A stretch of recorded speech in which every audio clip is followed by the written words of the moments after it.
See if I have. Adnan, how are you? Okay, we'll get started now. Assalamu alaikum wa rahmatullahi wa barakatuh. Jazakumullahu khairan for coming to today's event.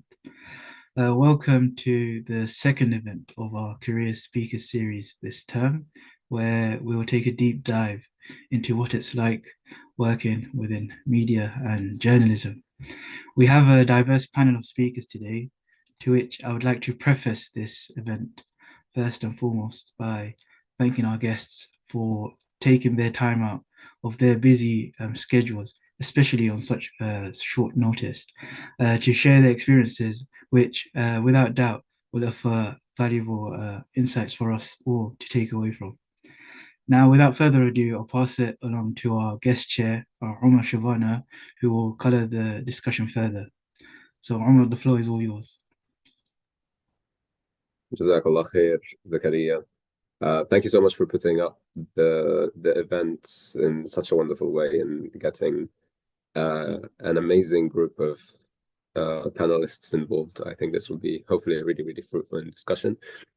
Inshallah, I would love to begin by having sort of like a round of introductions for all those who may not be familiar with the lovely panelists we have today, inshallah.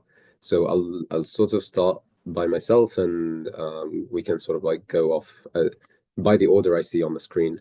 So the order on my screen is Imran, then Nimra, then Nabiha, and then Iman. So let's, inshallah, I'll start by myself. I am a PhD student in Cambridge. Actually, I'm quite far from media. I do cancer research as a PhD student. I'm now entering my second year. But I got a pretty good exposure to sort of like the media side of life by being quite involved in the Cambridge encampment early in May. Everything that was going out in terms of press releases and sort of like video interviews that were done with the encampment, I had some level of involvement in. And through that, we've got some media training involved by a group called Palestine Youth Movement, where they taught us all about terms like bridging and pivoting and how to sort of drive your own media narrative forward. And that sort of completely changed my perspective on how important media is in our day-to-day lives and sort of the narrative that we have as a Muslim ummah, and how much more we should get involved in media and have that media representation up and running. So that's a little bit about me. I'll pass on the floor to Imran to maybe give an introduction about himself, what he's doing right now, and what he did in Cambridge when he was studying here. Well, Assalamu alaikum, everyone. It's good to see you, Umar. I've been talking to you quite a bit over the last year in your capacity as, doing communications. So the question I usually ask Umar the most is, would you like to comment? Not this time though. It's also good to see a few people here, including the Cambridge University Islamic Society. So I assume the entire Islamic Society, everyone else in the society is behind that account. Um, so there's an emoji coming from that account, so I'm not sure what that means. But I did history at Cambridge at Jesus College.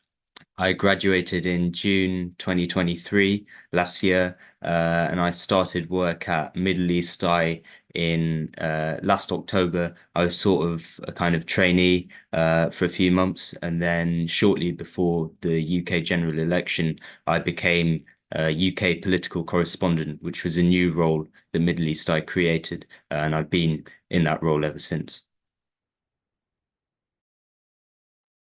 Just like line run. I will be the one asking you to comment this time, so it's gonna be interesting. Jazakallah khair. Can I please pass, inshallah, to Sister Nimra, sorry, to introduce herself and what she studied in Cambridge.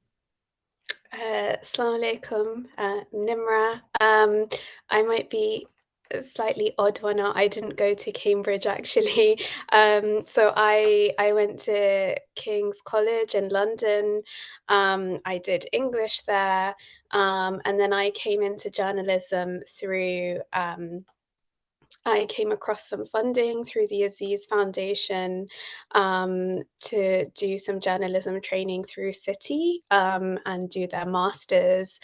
And while I was there, I did a course that focused a lot on data and the digital skills for journalism, and just kind of pitching as well, lots of stories, cold pitching stories. And I, through there, got my foot in at The Guardian, and just freelancing on their daily news desk and their investigations desk. And then I sort of moved around a bit since then. So I then went to the Bureau of Investigative Journalism, mostly worked on data-led journalism there, working in their local news team, reporting on kind of Amazon workers. Then moved more into financial journalism at Bloomberg News, covering like financial markets, which has been really interesting, and in terms of helping to inform my understanding of the world, which is something I can talk a bit about later. And then that financial journalism then gave me a footing into the environmental and climate space, and working with an environmental NGO before going back to the Bureau and reporting on the fossil fuel industry, its role in our world, what kind of harms are inflicted on different communities, and also the financial mechanisms that keep it in place. So that's kind of me in a nutshell.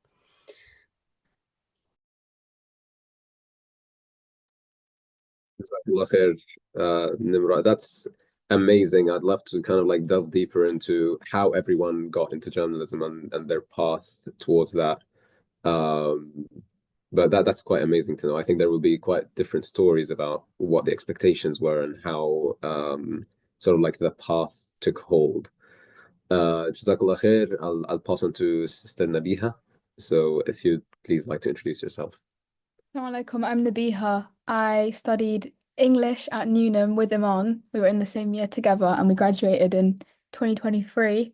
In terms of just like journalism experience, I interned at The Guardian straight after graduating for a bit. So I was on the culture desk, like the domestic news desk, environment, and then I also helped out with a few of their podcasts.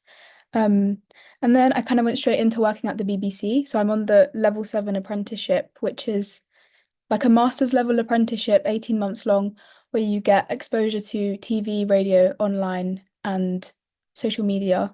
I specialize in radio news, so I've been working on Radio 4 for most of my time so far on the Today program, which is unnecessarily very early. But yeah, it's been good so far, alhamdulillah. Mostly been working on culture and like weekend news stories. And now I've been working on this really interesting team at the BBC called UGC, which is like all case study led.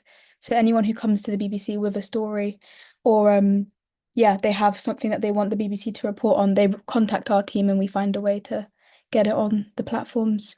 So yeah, that's kind of what I've done so far. Incredible. Jazakallah khair. And I'll pass on finally to Sister Iman.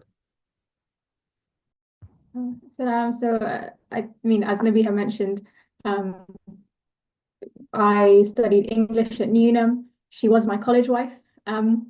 And so since then, I hadn't done that much work experience except during my gap year. I interned with the MCB Centre for Media Monitoring, which gave quite a different insight into media because you're interrogating it and analysing it rather than what I'm now doing, which is producing some of it.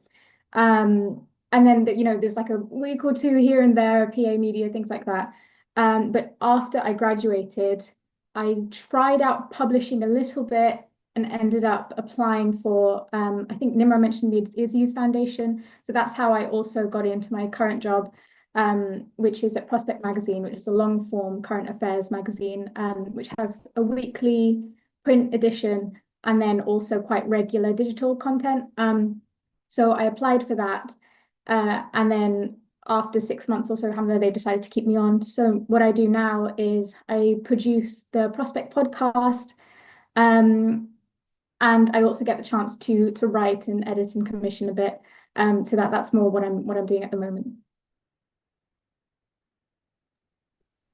Fantastic. It's so wonderful to see that those who come from our background, from an Islamic background, a Middle Eastern or Southeast Asian background, have gone on to take positions in media.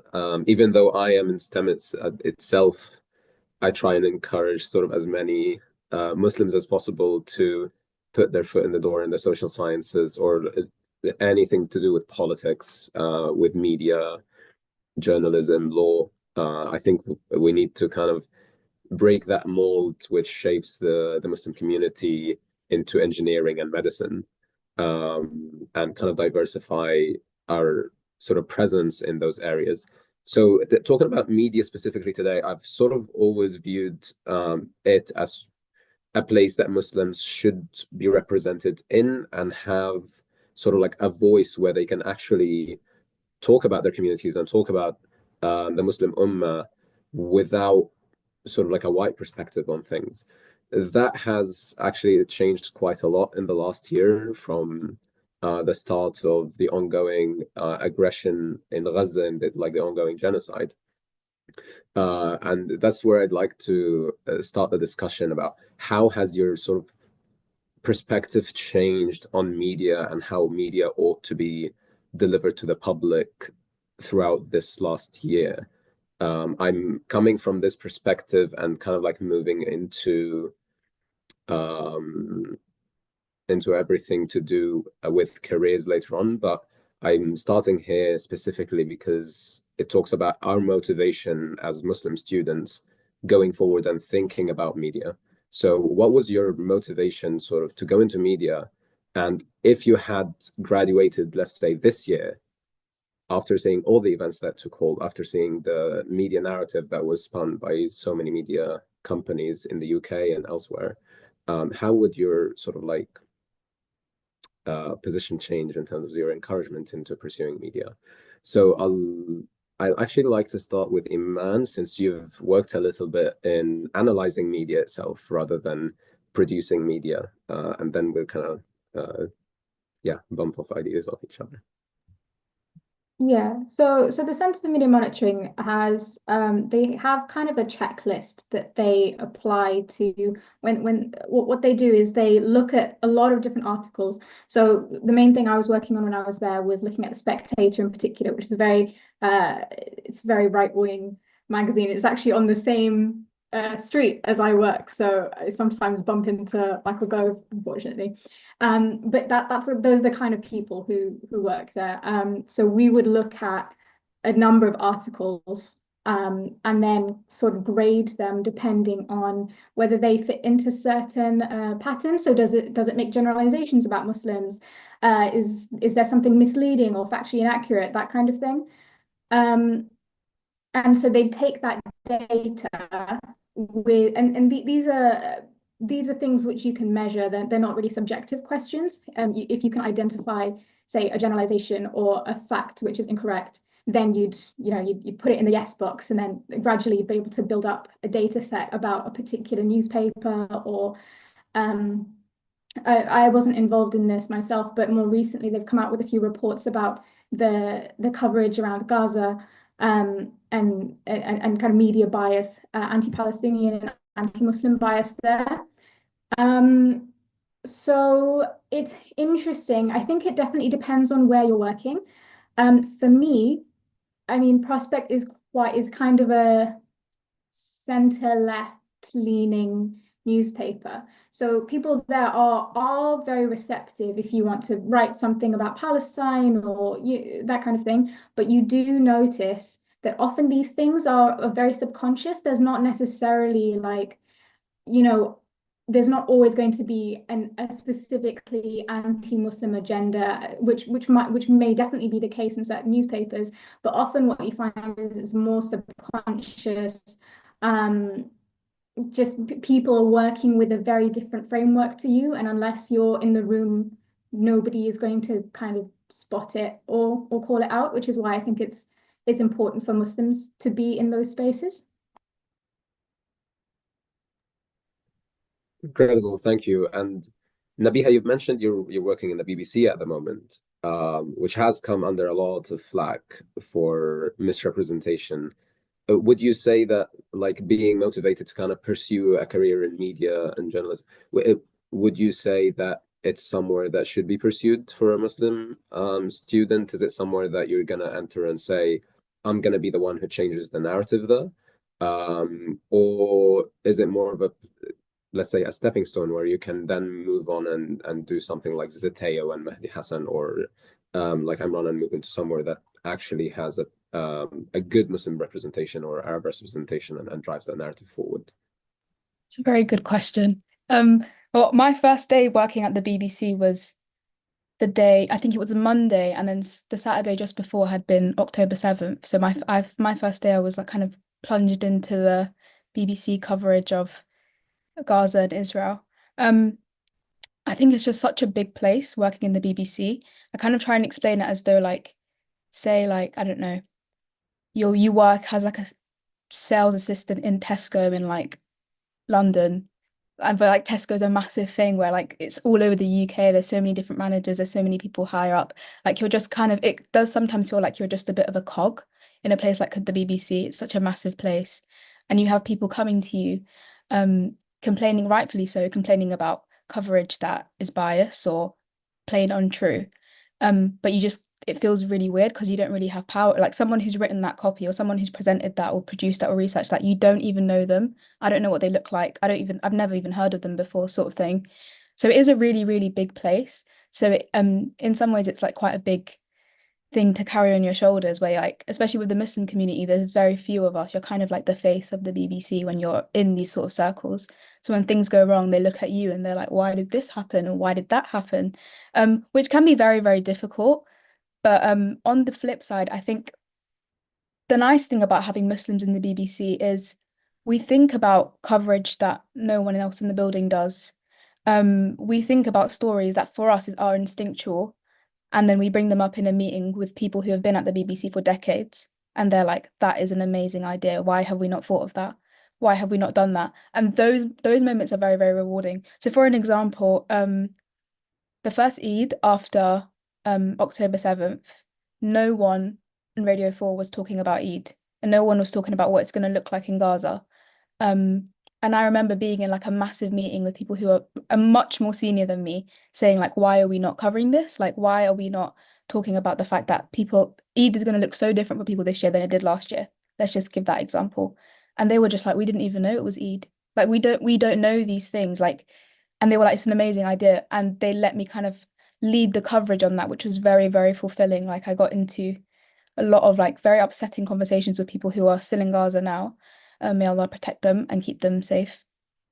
But there's things like that where you have access and you have ideas about things that most people in that room are not going to think about. No matter, experience isn't going to do it for them. Like it's about your background, it's about your upbringing, it's about your morals and your values. It's not about how many years you've been in the building. And I think that's really important to have. But to answer the part of your question where you said, do I see it as a stepping stone? In all honesty, I don't see myself being at the BBC permanently. I've learned so much being here, and I'm really like appreciative of a lot of the opportunities I've been given. But yeah, it's not somewhere I kind of see myself being happy in the long run. I probably would want to go somewhere where, oh, how do I say this in a nice way? I think I'd want to try something else. Yeah, let's say that. But it is a nice place to work. It is very rewarding when you can come up with ideas and treatments for stories that other people aren't going to think of. And it's nice to feel like I'm by no means an expert on anything at all ever, but it's nice to feel like you can really sink your teeth into something that means a lot to your community and people see you as that person who can be trusted with that story.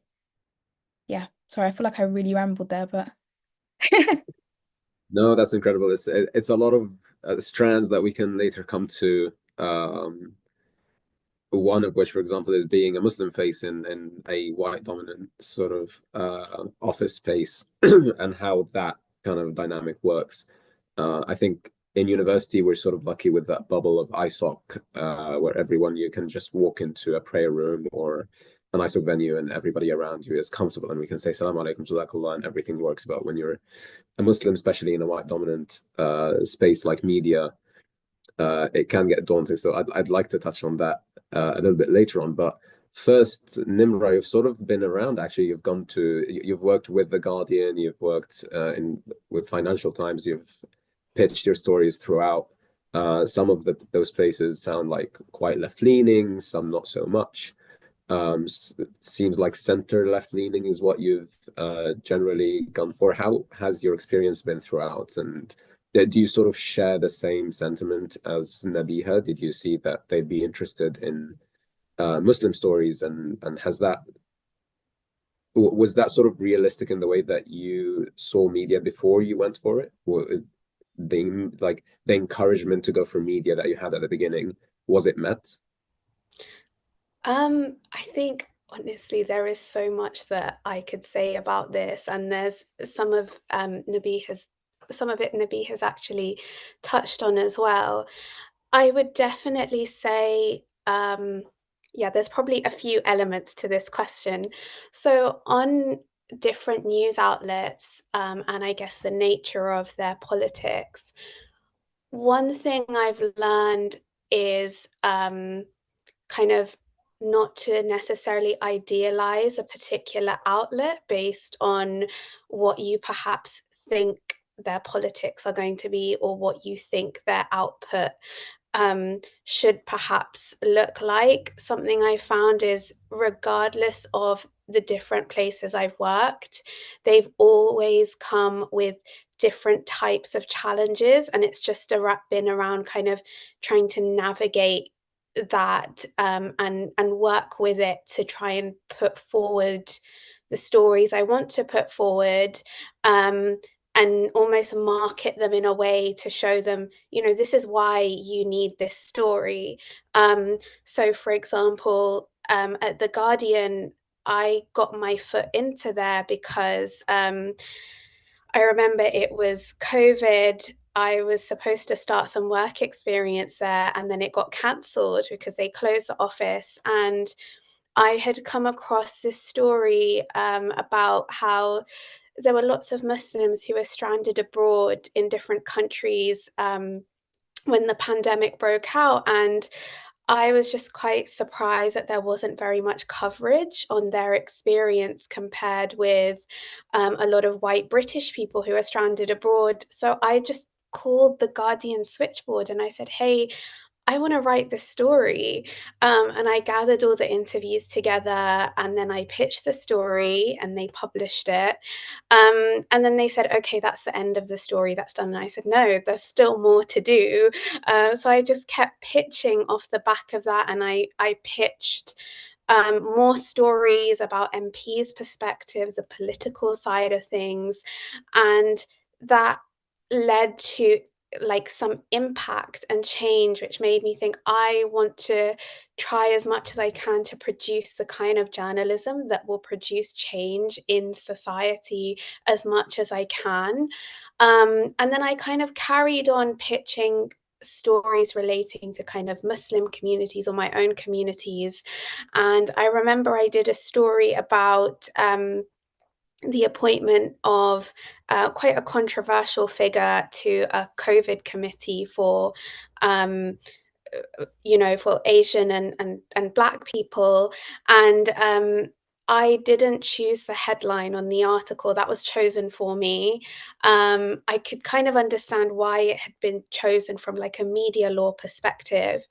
But I remember also then getting a lot of backlash over that choice of headline, and kind of like what Nabi had touched on, there are some things you just don't have control over in the newsroom. And doing that kind of work at The Guardian, I mostly worked on a lot of stories around race and communities, was a really interesting experience for me, because it was, reporting a lot on our own communities. But then I kind of moved in some ways slightly further away from that specific specialism to do more on business and finance journalism and climate journalism. And I think having the opportunity as well to cover different topics, if that is something that you want to do as a Muslim, is also really, really important. If that's something that you enjoy and, you know, is part of your interest, because I feel like there is a need for our voices in lots of different spaces. And for example, I remember you touched a little bit on like, for example, the coverage around Gaza, and something I found really interesting recently, just from covering, you know, the relationships between like banks, for example, and how they enable the fossil fuel industry and investigating that area, was actually looking at the overlap between the mechanisms that they use to finance the fossil fuel industry and the mechanisms that are used to finance the defense industry, for example. And the more I started talking to different groups, I realized how much of a link there was. Like when you look at the backlash around like Barclays Bank, when you look at what happened with Baillie Gifford, and you know, what happened with the book festival, and like there is, so once you start looking at different specialisms, you see stories from a whole new perspective, and you're able to tap into, you know, different, you know, totally different ideas that other people might not have thought of. In the climate space, for example, I think about, you know, the implications in Gaza in terms of like access to water, for example, or, you know, what is happening from an environmental perspective. What does that mean for people's land? There are so many different ways that I think it's possible to enrich journalism with our perspectives. Amazing. Thank you so much, Nimra. I'd like to come back later to touch on the idea of like pitching versus apprenticeships versus sort of like the different career strategies where you actually can enter journalism. But that's fascinating to hear about like the adding on of our own sort of like Muslim voices into a space that doesn't necessarily think about that or even consider it is fascinating. But Imran, you're actually the opposite way. I think you're probably in a space that's full of those who are either from the same background as ourselves, as people who are probably attending this this panel discussion, and it seems like you may have an overflow of ideas that come from Muslim perspectives. How has that sort of played? Is that, first of all, true? Were you aiming for the Middle East Eye because of that? And how important do you feel is having a media outlet that's specifically for Middle Easters, or having a Middle Eastern voice? So I would characterize Middle East Eye as alternative media. But I would say, before everything else, I'm going to say that there are very good reasons for Muslims to go into mainstream organizations, as the other three speakers have outlined. So this isn't to knock that, but to make the case for alternative media. Middle East Eye is a British organization. It's an independent organization, and it's a very small organization without much money, and, you know, a very small office. However, I think we have an outsized, you know, role. We have about 8 million followers online, which is not too shabby for an organization so small. And we also have a very sizable and serious British Muslim following as well, because we're English language. Our reporting was used quite a lot by the South African legal team at the ICJ, so that was quite nice. And so I think over the past year with the war in Gaza, it's all felt very important. But in my own case, I noticed sort of straight away, when I was sort of quote unquote in training, there was stuff that we could do that you couldn't necessarily do at other news organizations, and even stuff that we looked for that others didn't. So, for example, we broke the exclusive that Trinity invested in Elbit Systems and other companies, and that kicked off a bunch of stuff over there, as you know, Umar. And then we broke the story that Trinity had voted to divest from arms companies, which kicked more stuff off. Now, obviously, that's a more complicated story, given the Varsity report yesterday. But you know, other news outlets didn't pick that up. Why didn't they pick it up? It quickly became clear that, you know, there's often a conspiracy of silence. There's a media blackout. People know, you know, they know how their bread is buttered, and they know what they should say and what they shouldn't say. And that's why often you just don't see things being covered. So as I moved into the role of political correspondent, UK political correspondent, that was a role we created because we realized we had so many British readers, and we decided to carve out a space for ourselves within the British political landscape for the first time. So I was installed into that role and had to work right from the bottom. We had we didn't have good political contacts, didn't have a parliamentary pass, still haven't been given a parliamentary pass, so I can't waltz into Parliament like most other journalists. We have to find other ways of getting into Parliament. And during the general election, I think we completely dominated with covering the independence of what was going on there. And on election night, that became clear when, quite frankly, most of the mainstream outlets were just absolutely stunned. They didn't have any idea what they were doing. They were scrambling.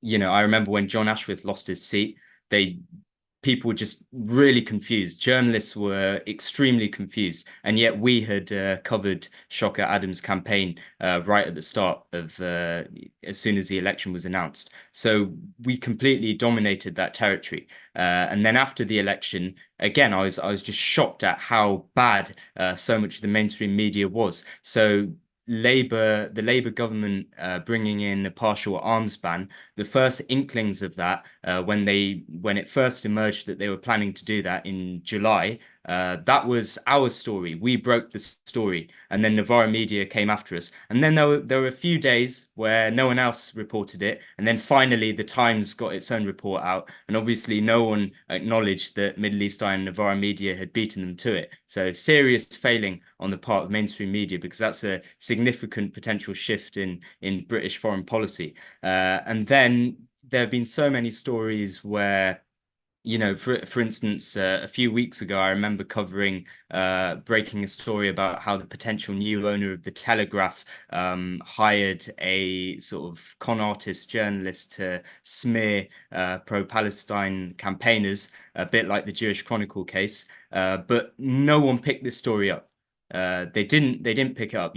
Obviously you're not going to get in the Telegraph, but the Times, the Guardian, no one picked the story up. We were the only ones who had it. Then just a few days ago, we broke the exclusive on Lutfur Rahman, that Michael Gove, while Community Secretary earlier this year, had appointed a Middle East diplomat, a former Middle East diplomat, to basically do a fishing expedition to look for extremism in Tower Hamlets. Extraordinary story and very embarrassing for Gove, but no one else picked it up. There were no follow-up stories. Of course, Gove is editor of The Spectator, so it's all very incestuous. There's a revolving door relationship, and clearly there are things that you can only cover when you're in the alternative media landscape. So Declassified UK is another example of an organization that really covers elements of the UK's involvement in the war on Gaza that it's simply unspeakable in if you work in the BBC or the Guardian, certainly the Telegraph, and you just can't say it. You can't talk about the spy planes really and what they're doing. There's so much journalism that happens in the alternative media space, and that's why I do think it's important. But it is still important for people to go into the mainstream media, so I'm not knocking that either. And Ron, if I didn't know a bit any better, I would have said that you're in the debating union right now, trying to make the case for not alternative media, for Middle East Eye in particular. I think, like, actually let's kind of jump on that and discuss alternative versus mainstream media for maybe a fresh Muslim graduate. Like, let's say I'm just graduating, I'm looking at career prospects, I'm thinking there's mainstream media, there's alternative media. Iman, where do you think somebody like ought to go? Do you think it's a good start to kind of like aim for mainstream media and then maybe alternative? Is there one that's better for your career? And yeah, Yes. I'll just Look, I don't think I'm the best person to answer this question, but I do have some thoughts in that it's really important that Muslims build strong institutions of our own where we're not relying on other communities, where we do have that space to carve out stories and explore things that matter to us. I think that's really important. I think in terms of my experience, what has been useful is I feel that getting experience in mainstream media enables you to build certain skills that might be, I think it is in some ways, no, you know what, I'm changing myself. I was going to say it might be easier to gain experience there, but that's not true. Yeah, I think it's important that wherever you end up, whether it's alternative media or mainstream media, that you've built those skills and that you make yourself kind of like an attractive candidate for that newspapers will want to have. I think that if you've been building your skills, if you've been getting experience in different places, that's going to help you and help the Muslim community. A lot of the stuff I did before was with Muslim organizations. So I mentioned the MCB, and that's fine, but I felt there was always kind of an expectation or a certain pressure to, it doesn't count unless it's in a non-Muslim space, it's in a mainstream space. And I don't know how much validity there is to that. I think, yeah, I mean, I'd be interested to hear what the other speakers think on this. But I think it's very important that we have both, and it doesn't necessarily matter which way you do it, as long as you've built up the skills that will enable you to transfer into a kind of or to a wider audience.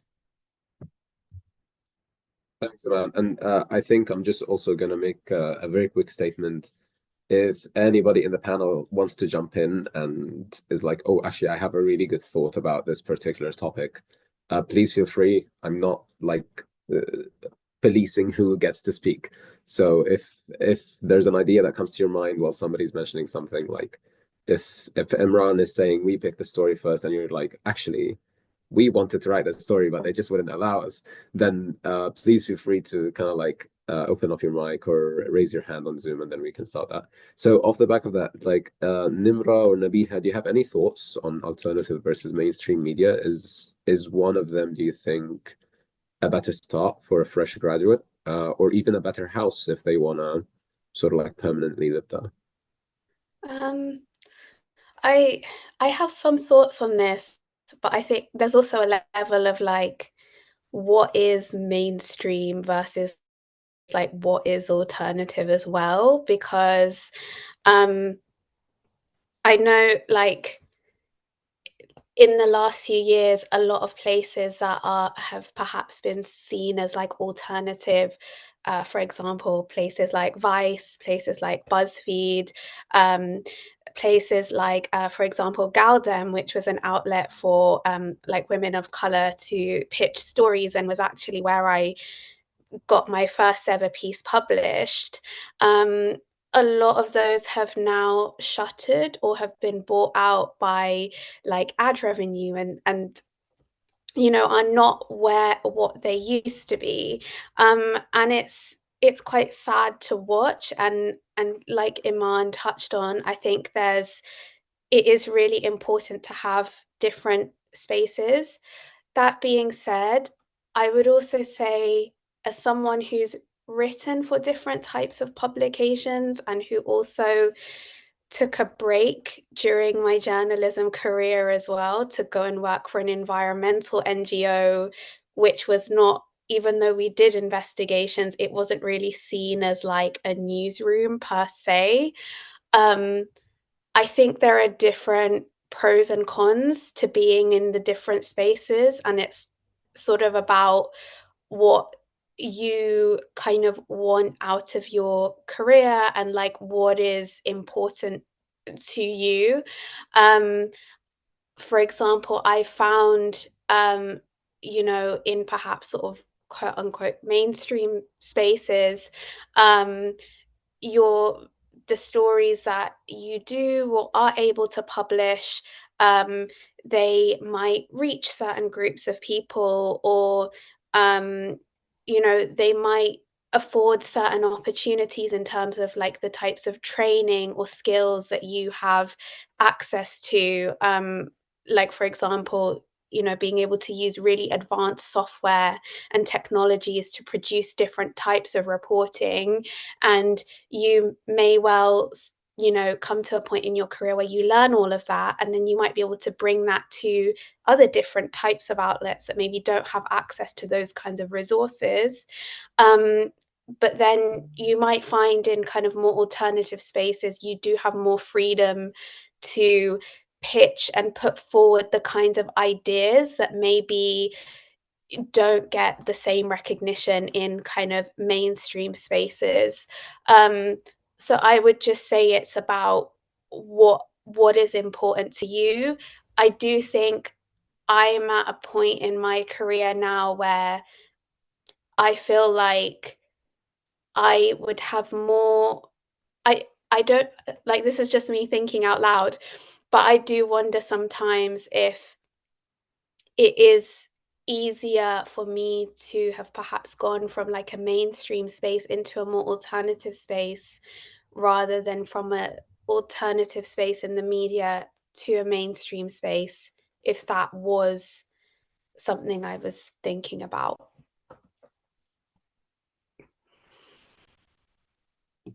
Thanks, Nimra. You've mentioned actually the idea of pitching quite a few times, I think, since the start. And this is making me think, like, what's a great way for a Muslim student to build up their CV before moving into media? I know, for example, Imran, you have pitched a few ideas to the Middle East Eye as well before you graduated. Nimra, it seems that you have. I'm not sure about Nabiha and Iman. So, Nabiha, what did you do anything particular in your bachelor's that you thought, hey, this aided in my CV and in getting a job in media? Or do you think that it's a case by case basis and it doesn't really matter? Yeah, I think I definitely did things whilst I was at uni that kind of helped me get the job like where I am now. I think at some points I was probably doing more media work experience than my actual degree.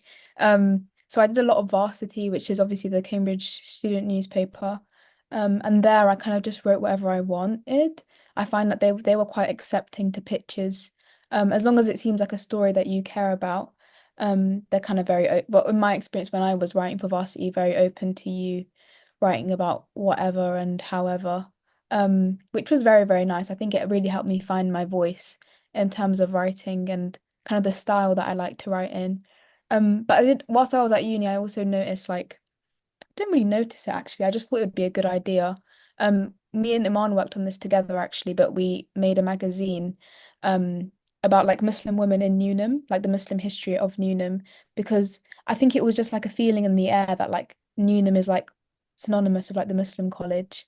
And we were like, we kind of want to see what else, like when did this start? How has it like expanded? How have other people in different colleges like kind of been part of that sort of identity? And obviously, like it's a bit weird, not even weird, but it's very difficult to do a project of a large scale on a platform that already exists. Like Varsity, for example, wouldn't commission like a five series article about the Muslim history of Newnham, maybe one at best. So we ended up making our own magazine, getting funding from the college, which I think was really, really beautiful because that experience really taught me like if the platform doesn't exist, make the platform yourself. I think it kind of touches on what Iman said before about kind of it doesn't really count if it's not a non-Muslim space. And to an extent, if it's a Muslim space and you kind of need to break into these predominantly non-Muslim spaces, I'm very split about this, and I have been since I was at uni, and so whilst I've been working, I kind of find joy in knowing that there is an old white man listening to the radio in the morning and he's gonna hear a story that I pitched and he'd probably never have would like click on it, and now he has to. Like you kind of have to listen to this now. Or you have it's on the front page of the website. I know you probably wouldn't want to see this, but too bad, you're gonna see this and it's gonna be plastered on the front page. I kind of get a kick out of knowing that I'm writing things for an audience. And sometimes that audience doesn't want to know that it's happening, but my job isn't to write what you want to read, which I think as much as I love platforms like Novara and Middle East Eye, you have a certain reader and you know that they're going for a certain kind of news and you know that it's all welcome there, basically. Everything you do is going to be kind of things that your audience wants to know. Whereas with mainstream, I kind of like that like challenge of there's someone who's gonna have to read this who didn't want to read this. And I don't know, I just maybe like an odious part of me kind of enjoys that kick. But at the same time, like I said, with me and Aman and the Newnham magazine, if it doesn't exist, just make it yourself. Like, and we got so many non-Muslims involved towards the end. Like we had like a launch party of the magazine towards the end. I would say like half of the room was non-Muslim. So just because you create your own thing doesn't mean it won't expand to other circles as well. But yeah, just the TLDR is like just do things apart from your degree whilst you're at uni. There's just too many people. I don't know, this is going to be really offensive. There's just too many people at Cambridge who just leave with nothing but a degree. Like they don't know who they are outside of like a supervision essay or like the marks they got in the end of year sort of exams. You need to be so much more than that to actually like thrive in the world of work. You need to show what else you've been doing apart from your degree. Like genuinely, I just don't be boring. That's my advice. Don't be boring. Incredible. Thank you, Nabiha. I'm from a STEM background, but I think that's also true for STEM. You need to have done something outside in order to impress anybody, even in a postgraduate space. Just putting your essays forward is not, everybody has done their essays and lots of people have gotten good marks. So what else have you been doing? I'm aware that you're leaving at 4. Unfortunately, so it would be sad to see you go, but I would like to sort of like pass on the mic to you and ask you sort of like, A, what have you done in your undergrad to help you get a position in Middle East High? And B, I also want, like, not to turn this into a debate, but like I want to comment onto like, is Middle East High looking to, I guess, touch on white audience as well? Is there anything that the company in general sort of thinks, how can we reach more of the average Brit? Or is the focus entirely on a Middle Eastern audience or an immigrant audience? So I've given you sort of like 2 questions and it's up to you if you want to sort of like hit them both or answer one of them and leave the other maybe for a comment later on. Well, my way into journalism was kind of unconventional and random. So while I was at Cambridge, I did this campaign called Prevent Cambridge, which was about the government's odious Prevent program. And as part of that, I was interviewing a bunch of experts on Prevent and attendant issues. And one of those experts was a journalist called Peter Oborne. And Peter Oborne then said to me, would I like to work on his book as a first doing sort of fact checking, then doing researching. So I did quite a lot of research work on his, it's called Fate of Abraham. And then in the summer of my second year, I interned for him, and we ended up writing a bunch of pieces together. Now, Peter's associate editor at Middle East Eye and a columnist there, so that was my introduction to Middle East Eye. And then, but I still did a few interviews before finally being, and I worked. I think you're not supposed to do this, but I worked freelance shifts throughout my third year. And then once I left, I was sort of primed to join full time. So that was my way in. And as for the other stuff you were saying, so it's interesting. Middle East Eye's audience kind of varies depending on the story. So sometimes, for some stories, the audience is like all Egyptian men between the age of 38 and 48, and you see it on the stats of other stories are it's all kind of seems to be young British people, and they're probably mostly British Muslims. But we are also read a lot, I know, by NGOs which is quite significant. So this is not big in terms of numbers, but then it does allow our work to have quite a serious reach. So NGOs feed us stuff, they read our work. And I also know I've spoken to civil servants and people in the Foreign Office who have said, oh yeah, we read Middle East Eye. Like if my brief is on Saudi Arabia, I have to read Middle East Eye on it. So they know who we are. But apart from that, anyone we don't see ourselves as being oriented towards sort of diaspora or immigrant communities or anything like that. It's Middle East news in the English language, based in London, which is helpful for all sorts of strategic reasons. And we see ourselves as entering into the space that Al Jazeera has vacated in lots of different ways. So if you work at Al Jazeera, you can't report on the UAE in the way that you might have been able to several years ago, because now there's a rapprochement between Qatar and the UAE, whereas we can and we do report seriously on the UAE. And also Al Jazeera isn't very good on British politics, so we definitely do much better in that territory. And the audience is mainly British Muslims, but also I think there's a subset of like hyper politically engaged leftists online who read Middle East Eye all the time as well. So it is it's a bit diverse, but we think less about sort of or I think less about representation and more about what sort of stories are we doing that otherwise wouldn't be covered or can't be covered by other organizations. And so we step into that role. And even if it doesn't get picked up by mainstream British organizations, it's still important that the story's out there, and it's often influential in other ways that you don't really see for a while. Amazing. So it sounds to me like mainstream media is where you want to be to force, like Nabiha has mentioned, an old white man to read a story about like Muslims or an immigrant community, whereas in, let's say, alternative media, that's more so to provide the information that mainstream media will not cover for somebody who wants to know that information. But also, in the last year, especially, I mean, people don't trust the media. In general, the British public doesn't like the British media. I mean, it's absolutely stunning that the Daily Mail could be running, hyper pro-Tory headlines every single day running up to the election, and then the polling shows that most of their readership voted Labour anyway.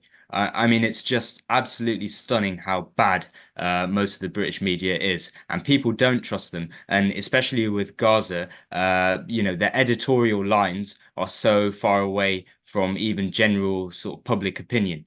And certainly among young people in general, social media has played a huge role in shaping how they view what's going on in Gaza. And social media is heavily influenced by alternative media or international media like Al Jazeera's stuff. So a lot of the time what you see on social media will be sourced from an alternative media website or from, some sort of independent journalist. So it's been really, really important in the previous year in actually breaking the hold and the grip that a certain narrative has on the media landscape. And I think it's really shown a lot of organizations up. If Sky News makes a blunder like they did last week, they get instantly just destroyed for it. And that didn't used to happen. So yeah. I'll give the floor for any sort of comments or thoughts on what Imran just said. If not, I can sort of like drive the discussion forward. There is one thing I wanted to, it's not really to do with what Imran has just said. It's something that, I don't know if it was, I think it was a question you asked, Omar, just about kind of mainstream versus alternative and like where to train and kind of where to get your foot in the door. I think for me, like just in personal experience as someone who just graduated and went straight into working for the BBC, the pros were probably, it's a very like, because they have money, they can train you well. Like they have the resources, they can train you in different types of journalism, and journalism is changing so much now. It's not just print and it's not just web, it's social media, it's online, it's so much more like than just writing something or turning around copy. And one thing that I'm really grateful for about the BBC is the fact that they give you that sort of well-rounded training. They can kind of put you in there, whereas loads of other places are very under-resourced. And they kind of expect you to do a lot of things or kind of basically jump into the deep end when it comes to being able to cover a story. And it's not really fair on those journalists either. It's very junior people who don't know what they're doing. They need that sort of nurturing senior person who's going to guide them through. And with the scheme that I'm on, that definitely is like probably the best thing about it.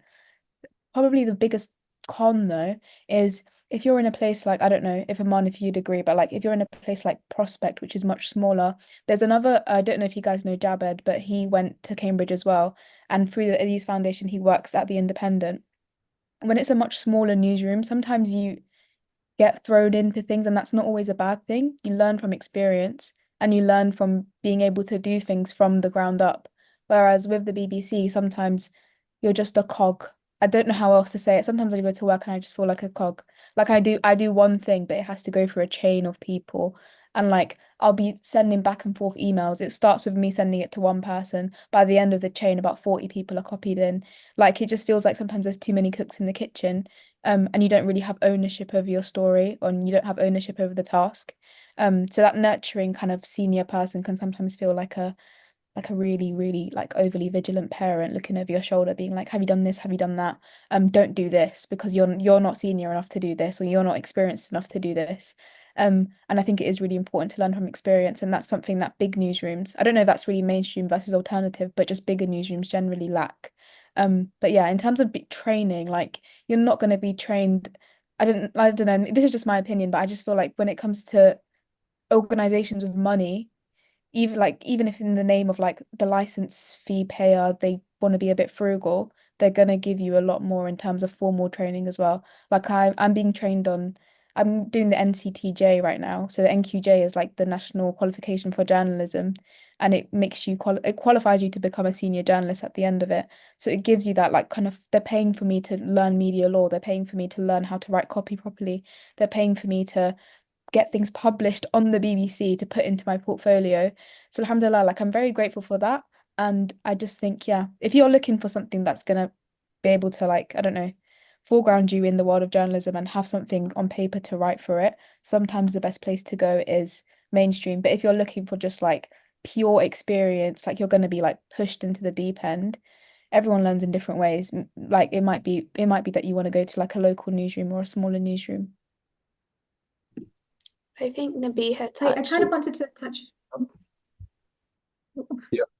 I'm gonna just say Oh, Ruby. bye-bye, Amran. Jazakallah khair, for gracing us and providing a lot of strong points on why someone might want to go for Middle East Eye.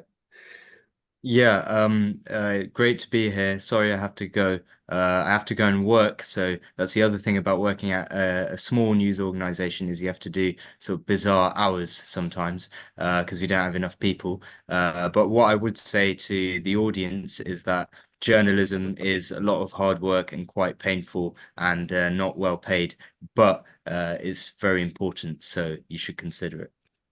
Assalamu alaikum. Alaikum salam.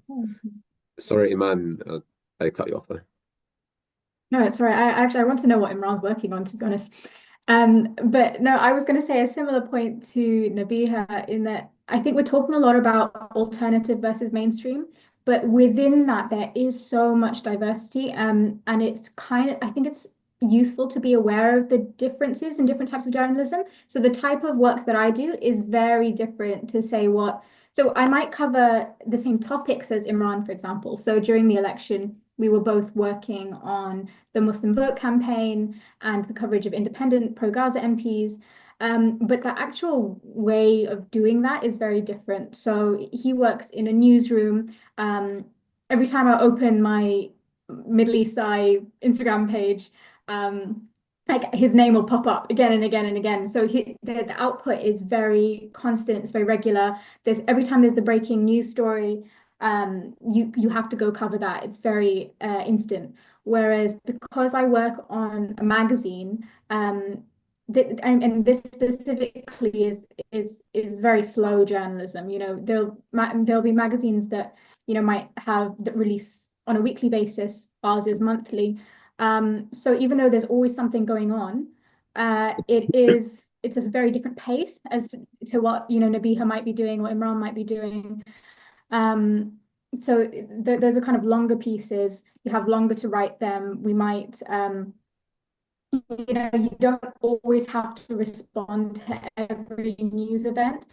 So that's something that slightly put me off actually when I was doing work experience. And it was really amazing being able to kind of follow journalists around and go to the Old Bailey and sit in on a trial.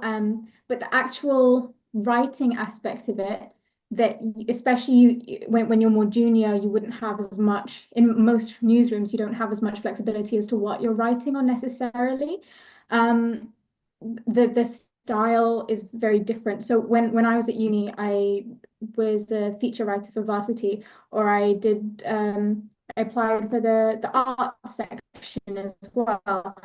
So there are different ways of getting to journalism. It might be producing podcasts, it might be, like Nabiha said, radio, it might be long form content, which is, I mean, you have to know where to look, and I'm not saying it's easy for everybody to get there.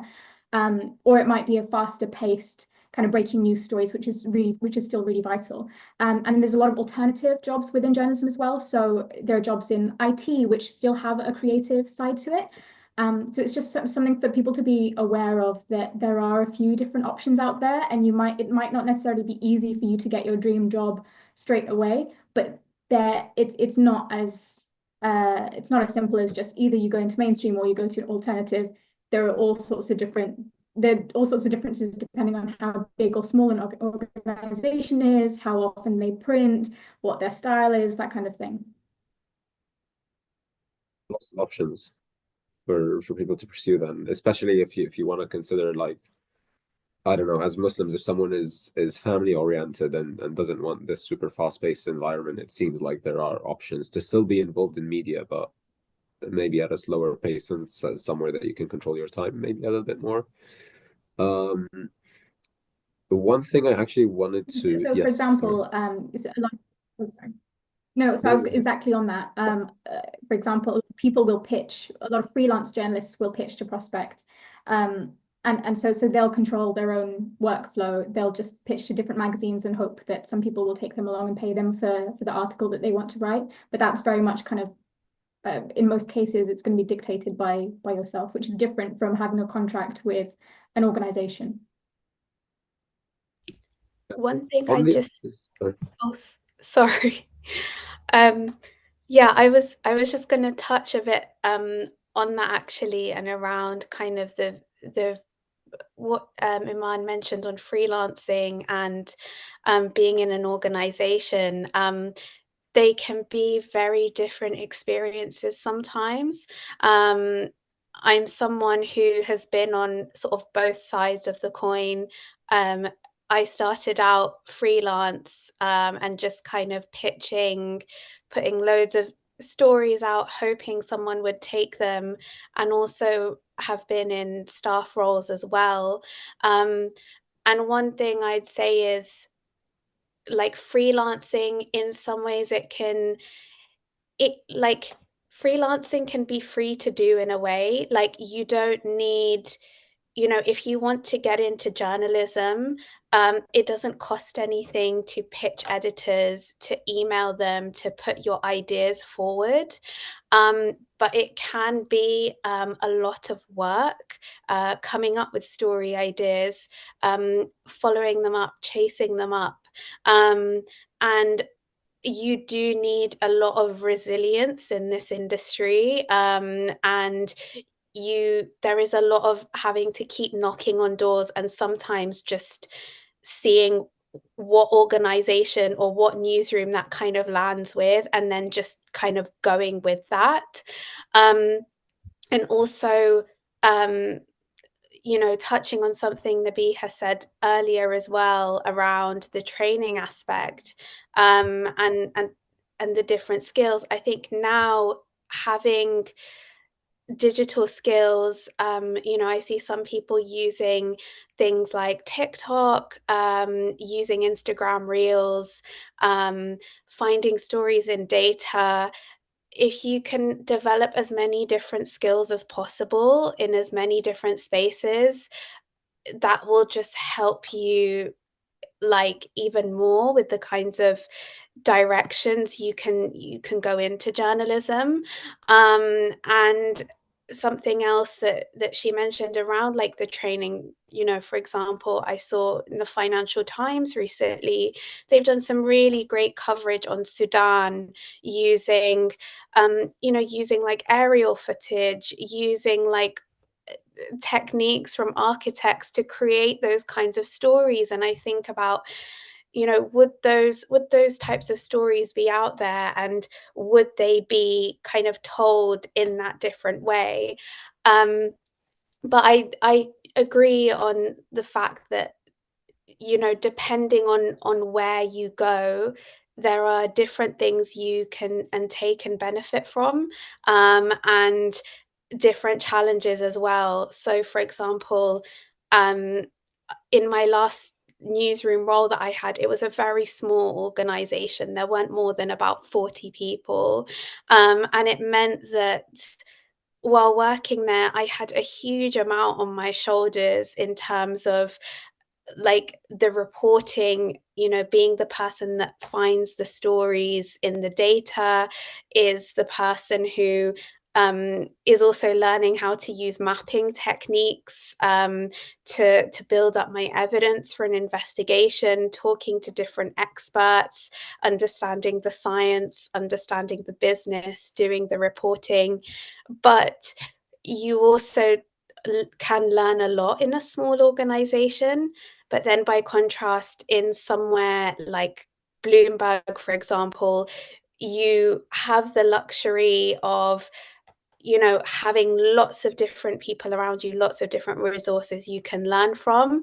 But it can be challenging to make yourself stand out. But one of the things that I think you can do, and this doesn't matter whether you're in a big organization, a small organization, or if you're not in a news organization yet and you're looking to get into journalism, is finding story ideas and putting them forward. And there's lots of different ways that you can do that, whether that's, for example, if you're reading a newspaper or you're watching the news, sometimes you might be reading a story and they might touch on a particular issue, and they might not come back to that again, or you might notice a small detail and decide to kind of follow that up and question that further, and that might lead you to a different story.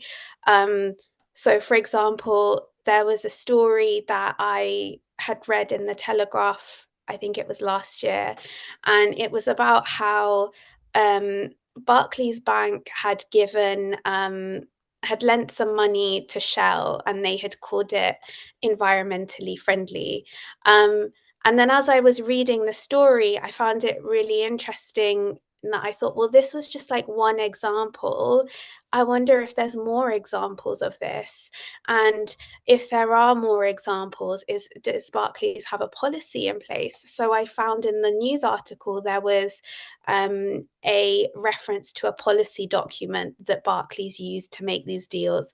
So I found the policy document online. It was publicly available. I didn't have to kind of go through any particular person or confidential source. And then I just called up the press office for Reuters, who has lots of financial data, and I asked them, do you have more data on, you know, these types of deals? And then that got turned into a story about how Barclays was basically, you know, doing lots of deals with oil and gas companies and calling them sustainable, and these deals were harming indigenous communities and they were harming marginalized communities. And similarly, if you have an archive at your uni with like old newspapers kind of going back years and years, chances are that a lot of the time there are stories from 10, 20 years ago that are still being repeated, and you can go into those. And if there's like a specific topic or a specific area of interest that you have, you can find stories and see like what's happened since then, or within your university, maybe there's there's something, if you haven't come across it before, like freedom of information requests. You can ask your university about things that are happening, how different money is being spent. You can ask them questions maybe to do with their policies around like boycott and divestment and all these different companies. And there are so many ways you can turn your ideas into stories, whether that's through just approaching newsrooms, whether that's through going and doing work experience and then putting your ideas forward, or whether that's on an internship or in a full-time role. Your ideas and the stories you pitch are your main currency.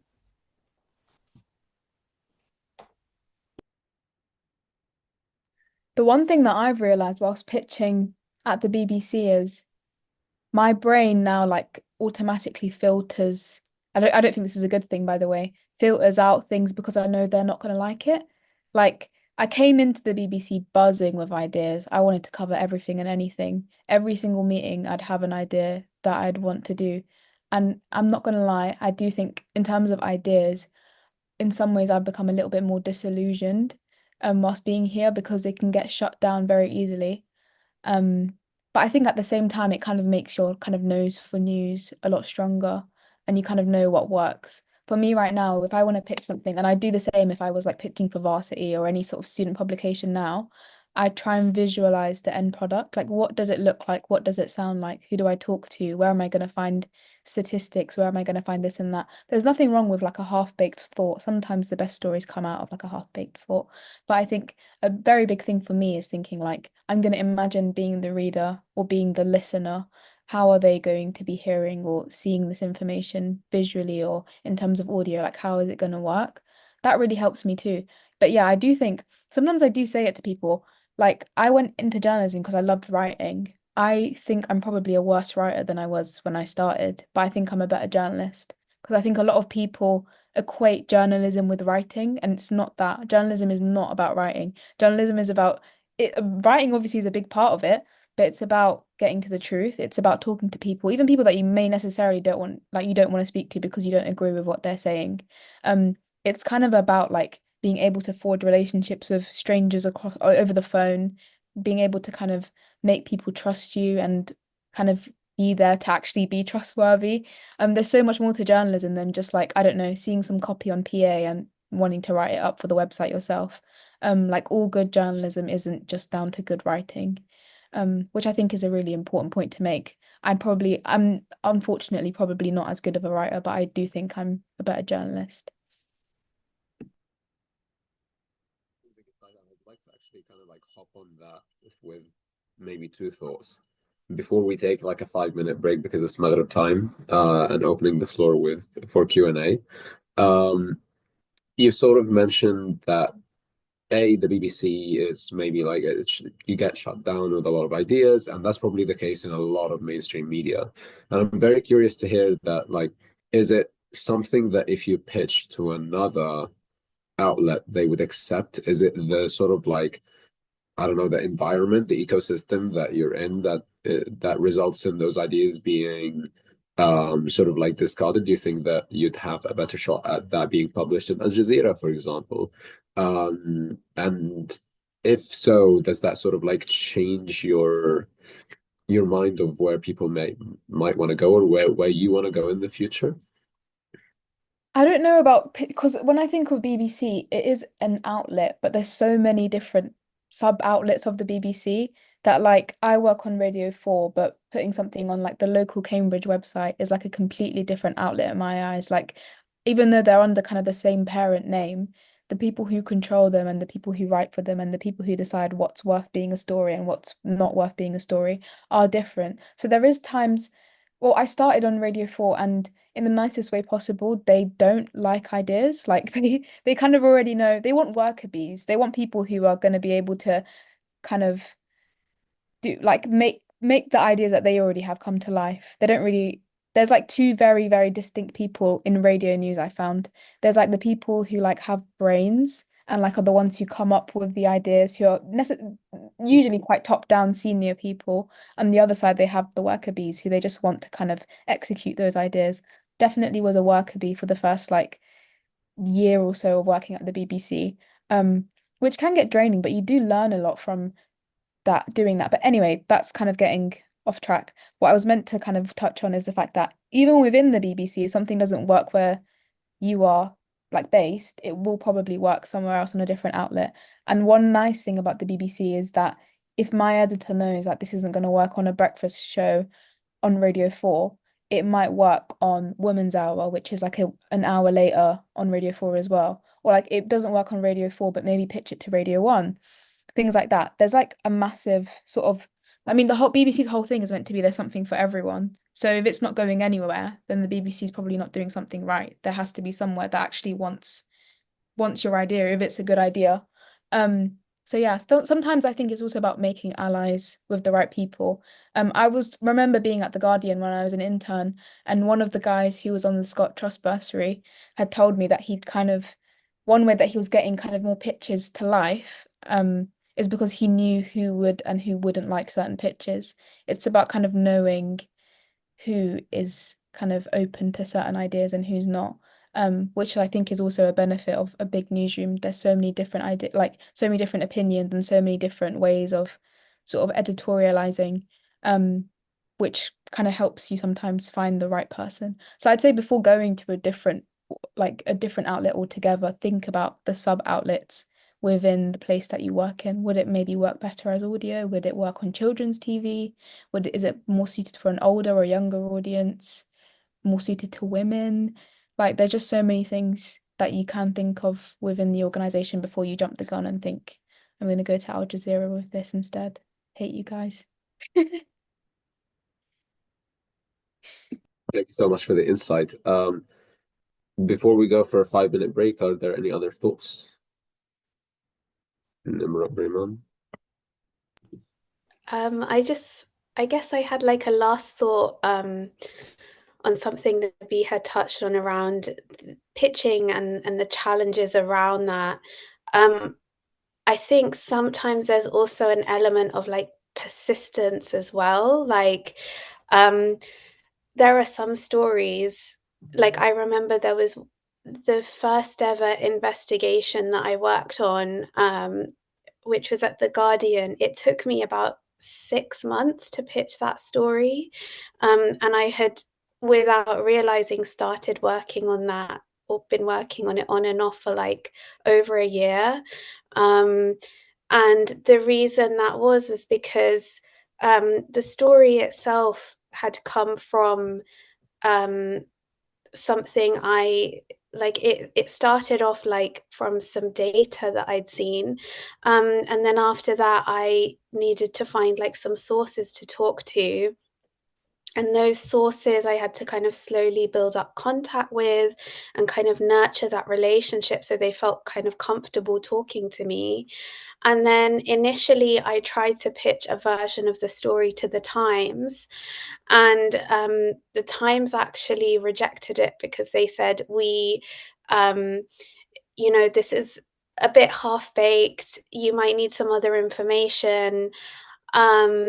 And then I kind of left it and worked on some other things. And then I think about 4 or 5 months later, because of actual real life events, that story then evolved and changed into something very different from what it was when I started. And then I tried the Times again, but this time they said no, but they said, again, there's more information that's needed, but I needed more support and more resource. And so then I tried a smaller newsroom, and they said to me, sorry, this isn't really our cup of tea in terms of the kinds of stories we cover, but we can introduce you to somebody at The Guardian who does this kind of those types of stories. And it was then with The Guardian that things kind of worked out, and they kind of helped get a team behind me to work on it. But sometimes things do and can just take a really long time. And I've had stories as well in the past where I've pitched them to so many different places, from Al Jazeera to smaller outlets to nationals. And for one reason or another, they haven't stuck. And sometimes stories that I didn't think that much of, and sometimes editors have ended up loving them. So it can be a real process. And I think the best way is to treat it as like a learning curve, and also keep track of all your ideas, any feedback that you got, and take it that way.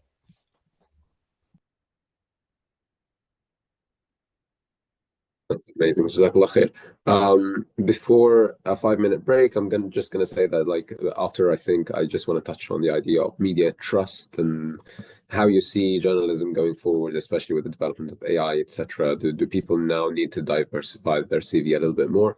And then we'll open up the floor to some Q&A from maybe a larger audience than now, but if not, then we're gonna call it a day and provide that recording to ISOC and elsewhere. So Jazakumullah khair. I'm just gonna give it 5 minutes. So shall we come back at maybe 27 past, and we can get started with the discussion again.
Assalamu alaikum. Shall we get started again? Assalamu.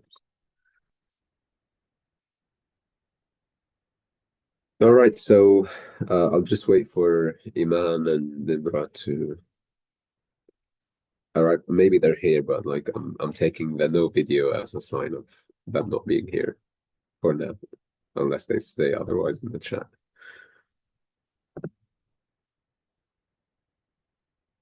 So let's just wait a few moments till they're here. Ooh, one more to go.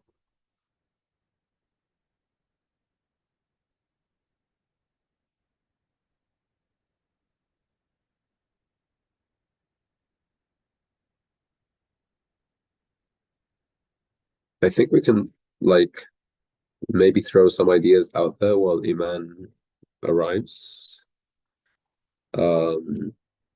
Just one last sort of wondering from my side actually was the idea of trust in journalism and trust in media, and how you see that impacting basically your journalistic careers moving forward. Do you feel like public trust is eroding away and it's up to journalists to fix it, and that's one of your roles? Are you losing trust in journalism yourself from inwards? How does that fit into your overall sort of like picture of journalism, and what would you advise a young Muslim student wanting to get into it? Oh, hello. Assalamu alaikum, Iman. Okay, I guess I'm going to direct that to Nimra to start with, and if anyone else has ideas, they can pitch, and then we can move to Q&A. So sorry, just to touch on that again. So would you say around like trust and So throughout basically like this last year, it seems that with the narrative war going on, and how blatant and obvious some of the media narrative from mainstream media, such as Sky News, for example, most recently, is slowly kind of like chipping away from the public's trust in this media.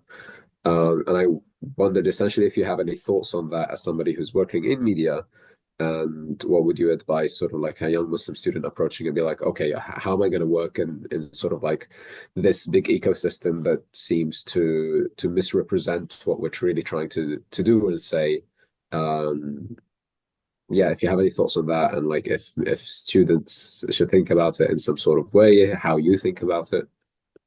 Definitely. So when it comes to trust, I mean, the first thing is obviously it's definitely understandable why there's been a huge decline in trust. When you mention about the coverage from the past year, and also in general, you know, a lot of different people feeling like some of the stories and aspects of the media don't necessarily, you know, represent the kinds of stories that people would like to see being told. One way that I've been thinking about this is almost creating like your own table.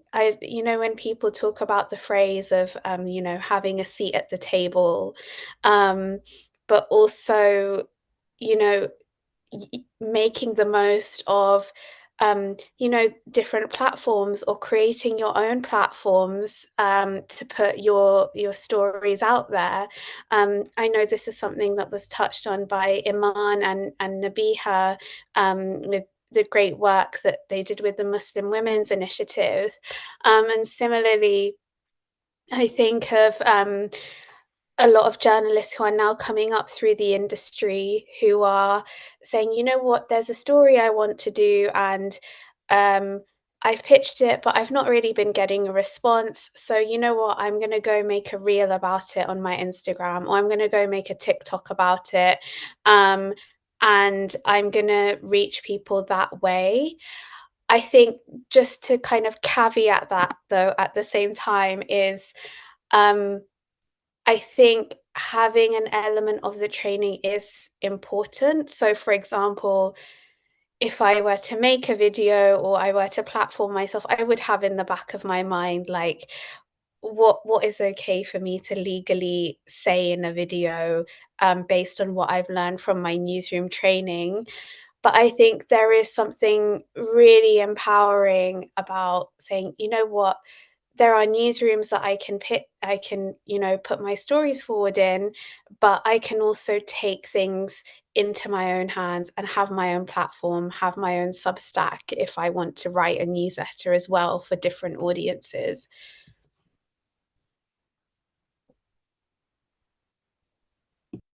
I think one thing that I've learned whilst working at the BBC for the past year is you're not the BBC. So when people are criticizing the BBC, they're not criticizing you. It's not a personal attack.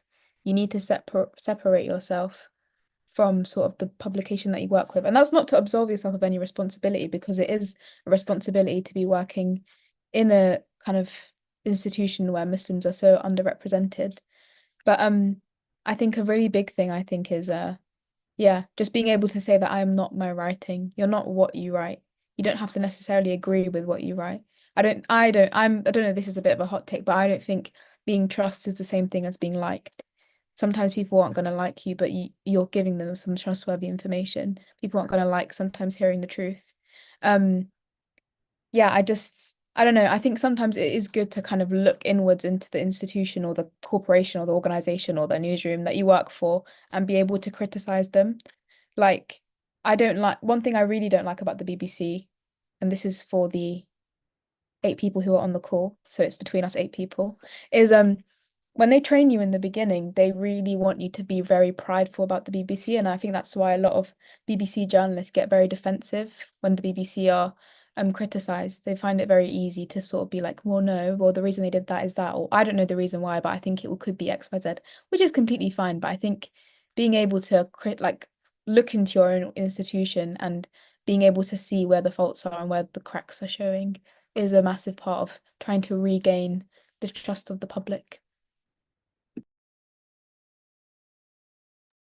Yeah, I mean, I think it's normal and actually right for people to mistrust the media. I mean, I think the part where that becomes dangerous is when suddenly then we don't believe anything, or then we delve into like alternative facts, or if there's no objective, like as Muslims we believe in objective truth, and journalism does have a place in that, because what we are aiming for is reliable information that's fact-checked.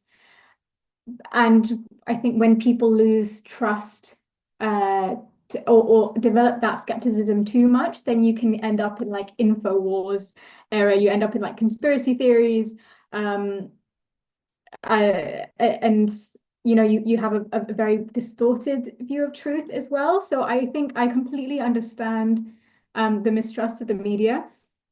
But I mean, it's just something that we have to apply critical thinking to on a case-by-case basis. Like I don't expect anyone to trust the media, but at the same time, there's a difference between having a degree of skepticism and thinking about something and interrogating it like analytically, versus that skepticism taking you to, oh, it's a cabal that's like, maliciously trying to like warp people's mind views, because often the way it happens is much more subtle than that. So if we understand the way that the media works and we gain insight into that, then I feel like that's a more effective way of changing what we actually see in the output. One thing I would just touch on briefly around like, being able to raise criticisms or kind of say, I think this was on something maybe had touched on earlier, is there is sometimes an element, if you are inside the newsroom, of picking your battles sometimes, and being able, there's an extent to which I found in my career you can speak up and say when you think things should be done differently. But I think there is also an element of you are kind of operating within the framework of an institution and like what their values and what their mission is. And you will, whether it's in an institution or outside an institution, sometimes find yourself in challenging situations where you have to think about, what can I say? How can I say it in the way that the people I'm trying to reach will best respond to this? So it's, yeah, it can be an ongoing process. Thank you all. I really love the idea, Iman, of there being only objective truth, or like that. Islamically, we do believe in that, and like part of journalism is pursuing that, and the loss of trust in journalism is driving that away, and it's sort of like up to us as Muslim to kind of push for that forward, even if it does come from an alternative media space or social media. And Nimra, your idea of like sort of still receiving that proper training needed is a necessity. Jazakumullah khair for all your insights. I'm gonna open the floor for Q&A if Zakaria has any questions, Sharafia or Naima.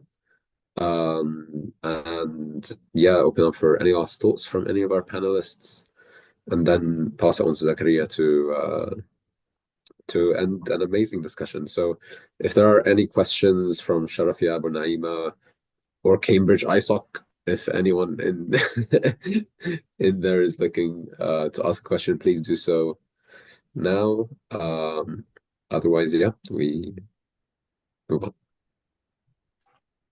Okay, Barakallahu feekum to the guests once again for sharing their experiences in what it's like working within media and journalism, and to Umar as well for bringing his own perspective in chairing this event. I mean, it's truly a commendable sort of feat you guys continue to do in media and journalism, whether that be uncovering injustice in an institutional sense within your roles or within a substantive capacity on the topics you shed light on. I'm sure our students now have a better understanding in the avenues available in this field and how they can go about making a meaningful impact within the field. For anyone looking to catch up with the speakers that aren't able to do so in this call, feel free to reach out to any one of the committee members and we'd be happy to help you out. And also thank you to our audience once again for joining today's event, and be on the lookout for our next event where we delve into entrepreneurship. More details to follow soon on that, inshallah. And on that note, I wish everyone a good evening and a good rest of your weekend. So, assalamu alaikum wa rahmatullahi wa barakatuh. Alaikum salam. Jazakumullah khair. Barakallahu feek.